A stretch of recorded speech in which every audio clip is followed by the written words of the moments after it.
قرآن پاک کی دو آیتیں جس کو تمام مخلوق کی پیدائش سے 2000 سال پہلے خود رحمان نے لکھ دیا تھا۔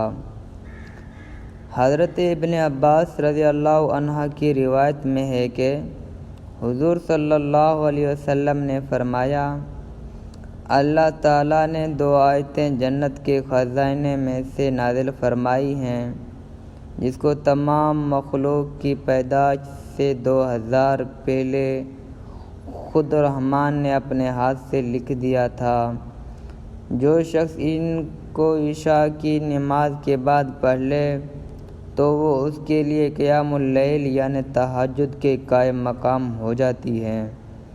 اور مستدرک حاکم اور بہقی کی روایت میں ہے کہ رسول صلی اللہ علیہ وسلم نے فرمایا، اللہ تعالیٰ نے سورۃ البقرہ کو ان دو آیتوں پر ختم فرمایا ہے جو مجھے اس خزانہ خاص سے عطا فرمائی ہیں جو عرش کے نیچے ہیں، اس لیے تم خاص طور پر ان آیتوں کو سیکھو اور اپنے عورتوں اور بچوں کو بھی سکھاؤ۔ اسی لیے حضرت فاروق اعظم اور حضرت علی المرتضیٰ رضی اللہ عنہما نے فرمایا کہ ہمارا خیال یہ ہے کہ کوئی آدمی جس کو کچھ بھی عقل ہو وہ سورۃ البقرہ کی ان دو آیتوں کو پڑھے بغیر نہ سوئے گا۔ وہ دو آیتیں کون سی ہیں؟